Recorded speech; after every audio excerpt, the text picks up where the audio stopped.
السلام علیکم دوستو، میں ہوں معظم فخر۔ عمران خان صادق و امین نہیں رہیں گے، یہ وہ ڈیولپمنٹ ہے جو مستقبل میں ہونے جا رہی ہے، اور عمران خان کو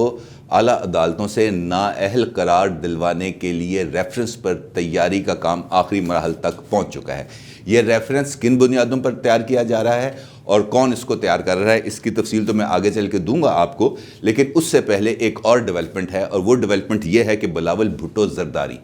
19 جنوری کو الیکشن کمیشن کے باہر ہونے والے پی ڈی ایم کے احتجاجی دھرنے میں شریک نہیں ہوں گے۔ آپ کو یاد ہوگا کہ یہ وہ دھرنا ہے جس کے لیے بہت طویل عرصے سے پلاننگ کی جا رہی تھی، اور یہ توقع کی جا رہی تھی کہ یہ دھرنا جو ہے پی ڈی ایم کی احتجاجی تحریک کے لیے بہت زیادہ اہم ثابت ہوگا، اور اس کے بہت زیادہ اثرات مرتب ہوں گے، کیونکہ 19 جنوری کو جو دھرنا ہے وہ آپ کو معلوم ہے کہ فارن فنڈنگ کیس کے حوالے سے ہے، جو ایک 6.5 سال کے طویل عرصے سے الیکشن کمیشن کے اندر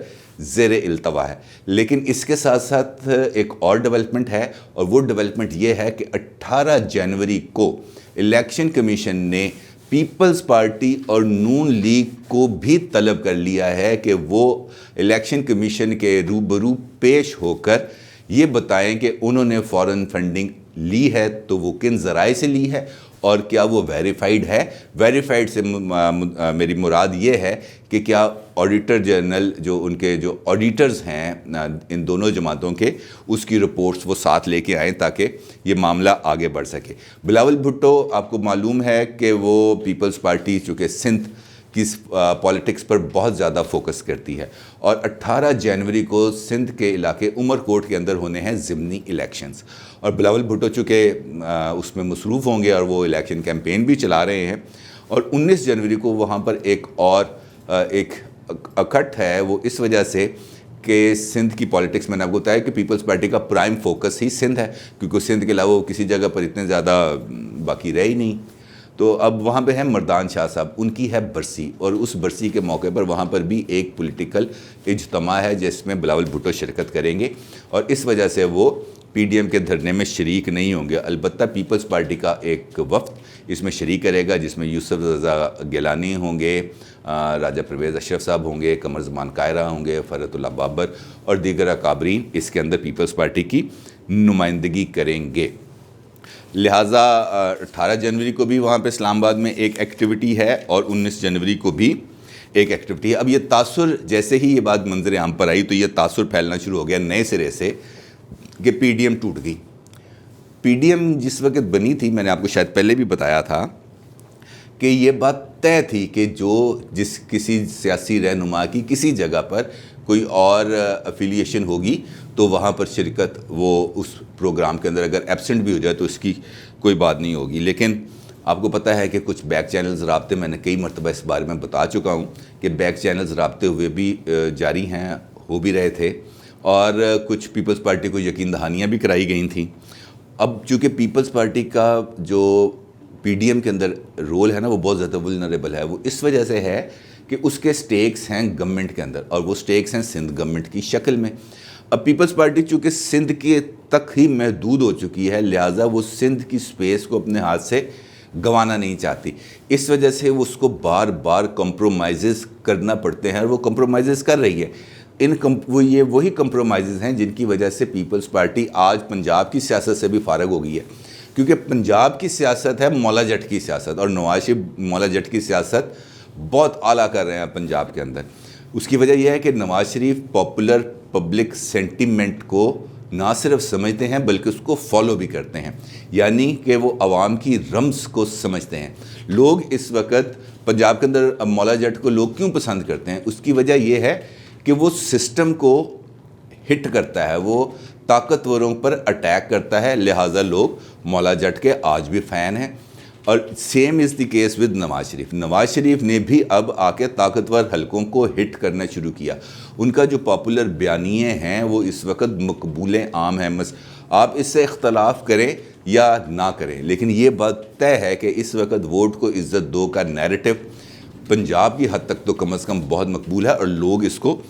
بائی بھی کر رہے ہیں۔ نواز شریف صاحب نہ صرف خود پاپولر بیانیہ بناتے ہیں بلکہ پاپولر بیانیہ کو فالو بھی کرتے ہیں. اس کی مثال میں آپ کو دیتا ہوں. ماضی کی اگر مثال دوں تو اے پی ڈی ایم آپ کو معلوم ہے کہ مشرف دور کے اندر ایک اتحاد بنا تھا اے پی ڈی ایم, جس کے اندر عمران خان بھی موجود تھے اور فضل الرحمان بھی موجود تھے, اچکزئی صاحب بھی موجود تھے اور نواز شریف صاحب بھی موجود تھے. اس اتحاد نے فیصلہ کیا کہ ہم نے مشرف کے تحت ہونے والے الیکشنز میں حصہ نہیں لینا, اعلان کر دیا. جب یہاں پر آئے تو محترمہ بے نظیر بھٹو شہید سے ان کی ایک مرتبہ ملاقات ہوئی تو محترمہ نے ان کو قائل کیا کہ ہم نے ایک تجربہ کیا تھا 85 کے اندر الیکشن کی سپیس کو خالی کر کے, جس کا ہم آج تک خمیازہ بھگت رہے ہیں. لہٰذا آپ یہ سپیس کو خالی نہ چھوڑیں, کیونکہ آپ نے یہ سپیس خالی چھوڑ دی تو پھر مخالفین اس کو کیپچر کریں گے اور آپ جو ہے مشرف کے ہاتھ مضبوط کریں گے, اس کو کمزور نہیں کریں گے. یہ بات ان کی سمجھ میں آئی اور پھر انہوں نے الیکشن میں حصہ لیا. اسی طرح یہ جو الیکشنز ہوئے تھے 2018 کے, اس کے اندر بھی یہ بات آئی تھی, آپ کو یاد ہوگا شروع کے اندر جیسے ہی اسمبلیاں مارز وجود میں آئیں, الیکشن ہوئے کہ ان اسمبلیوں سے حلف نہیں لینا. فضل الرحمان صاحب اس کے سرخیل تھے اس منصوبے کے, تو نواز شریف صاحب نے فوراً اس پہ ایگری کر لیا کہ ہاں جی ہم حلف نہیں لیں گے. تو پھر ان کو یہ بات, آصف علی زرداری صاحب نے یہ بات ان کو کہی کہ جناب یہ آپ حلف لیں یا نہ لیں سے کوئی فرق نہیں پڑتا. مثال دیتا ہوں آپ کو, چودھری نثار پنجاب اسمبلی کے رکن منتخب ہوئے, لیکن 2.5 سال گزرنے کے باوجود انہوں نے ابھی تک اپنی رکنیت کا حلف نہیں اٹھایا. تو کیا ان کی سیٹ خالی قرار دے دی گئی؟ یہی بات ان کو اس وقت بتائی گئی تھی کہ آپ یہ سپیس خالی چھوڑیں گے تو کوئی فرق نہیں پڑے گا, آپ کی عدم موجودگی کے اندر بھی کارروائی چلتی رہے گی. جس کے بعد انہوں نے آ کے اسمبلیوں سے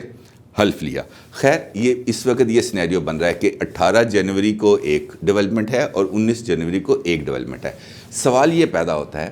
کہ آخر کیا وجوہات ہیں جس کی وجہ سے پی ڈی ایم اتنی زیادہ فوکس ہو کے فارن فنڈنگ کیس کے اوپر توجہ دے رہی ہے؟ کیا وجہ ہے؟ کیا ان کو کسی نے اس بات کا اشارہ کیا ہے کہ جناب اس کی طرف توجہ کریں, یا کسی نے یقین دہانی کرائی ہے کہ آپ جو مرضی ہو جائے اس کیس سے آپ پولیٹیکل فائدہ اٹھا سکتے ہیں؟ میرا خیال ہے کہ ہمیں اس سوال کا بھی جائزہ لینا چاہیے. اگر اس وقت ہم دیکھیں تو اسلام آباد کے جو ایوان اقتدار ہیں, جو اقتدار کی غلام گردشیں ہیں, وہ خاموشی ہے, وہاں پہ سناٹا ہے, لوگ خاموش بیٹھے ہیں اور جو کچھ گفتگو شنید ہو رہی ہے وہ کلوز ڈورز کے اندر بڑی جسے پنجابی میں کہتے ہیں نا کنو کن چل رہی ہیں گلاں. تو یہ اس قسم کی بات چیت ہو رہی ہے. خود پی ٹی آئی کے اراکین اسمبلی پوچھتے ہیں لوگوں سے, صحافیوں سے کہ یار کی ہو رہا ہے, سان بھی دسو. لیکن یہ سب چیزیں ابھی لگ رہی اس طرح رہا ہے کہ اندر ہی اندر نا کوئی کھچڑی پک رہی ہے, اور مجھے لگتا ہے کہ یہ کھچڑی کو جلد دم لگے گا اور اس کے بعد اس کی کچھ ہوائیں باہر نکلنی ہیں. لیکن یہ معاملہ چل ضرور رہا ہے, اور کس وجہ سے چل رہا ہے یہ جو خاموشی ہے یہ کسی طوفان کا پیش خیمہ لگ رہی ہے. چونکہ ہم نے دیکھا ہے اپنے صحافتی کیریئر کے اندر مختلف ادوار میں کہ جب ایسی خاموشی طاری ہوتی ہے تو اس کے بعد کوئی نہ کوئی دھماکہ ہوتا ہے, اور وہ دھماکہ سے وہ والا دھماکہ نہیں, مطلب یہ ہے کہ تلاطم پیدا ہو جاتا ہے, ایک دم ہلچل پیدا ہوتی ہے. مجھے لگ رہا ہے کہ اگلے چند دنوں کے اندر یا اس مہینے کے اینڈ تک کچھ ایسی ہلچل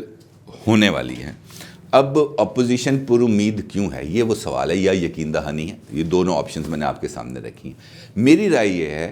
کہ اس کیس کا, یعنی کہ فارن فنڈنگ کیس کا, جو چاہے فیصلہ دے دے الیکشن کمیشن, اس نے آخر کار جانا ہے عدالت عظمیٰ کے اندر. اور جب عدالت عظمیٰ میں یہ معاملہ, یعنی کہ سپریم کورٹ آف پاکستان کے اندر یہ معاملہ جائے گا, تو پھر اس کی اپنی ایک امپورٹنس بن جائے گی.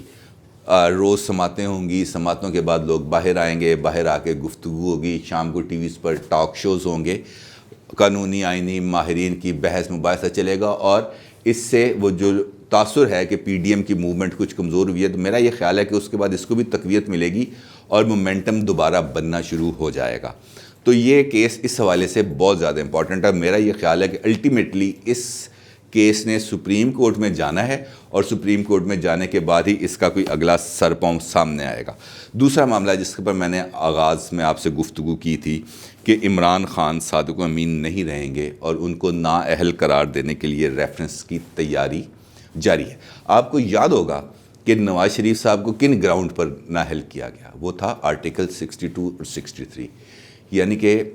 وہ انہوں نے مس ڈیکلیریشن اور ایسٹس کی, جس کی وجہ سے, اور وہ معاملہ یہ تھا کہ بیٹے سے جو تنخواہ لی وہ اس کو آپ نے شو نہیں کیا, اور اس وجہ سے آپ صادق و امین نہیں رہے, لہٰذا آپ نااہل قرار دیے جاتے ہیں. اب اسی قسم کا ایک کیس بن رہا ہے کہ عمران خان صاحب نے کوئی اپنا ایک جائیداد تھی، اس جائیداد کو چھپایا،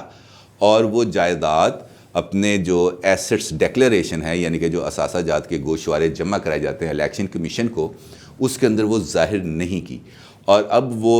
دستاویزات اور اس کے شواہد اکٹھے کیے جا رہے ہیں اور ریفرنس اس حوالے سے تیار کیا جا رہا ہے تاکہ اس کو چیلنج کیا جائے عمران خان کی اہلیت کو سپریم کورٹ کے اندر، اور انہی گراؤنڈز کے اوپر، جن گراؤنڈز کے اوپر نواز شریف صاحب کو نااہل قرار دیا گیا تھا، اسی گراؤنڈ کے اوپر عمران خان کو نااہل قرار دیا جائے۔ اور معاملہ آپ کو یہ معاملات بالکل کلیئرٹی میں سامنے آ گئے ہیں کہ جو بات میں نے آپ کو یاد ہوگا پہلے کی تھی کہ استعفوں کا آپشن نہیں ہے، اب معاملات ان ہاؤس چینج کی طرف جائے گا، اور اگر یہ دونوں معاملات یعنی کہ فارن فنڈنگ کیس اور عمران خان کی اہلیت، اگر ان دونوں کیسز کے اندر فیصلہ ان کے خلاف آتا ہے تو پھر ان ہاؤس چینج کی راہ بہت زیادہ ہموار ہو جائے گی۔ اپنی رائے کا ضرور اظہار کیجیے گا۔ آپ کا بہت شکریہ۔ اللہ حافظ۔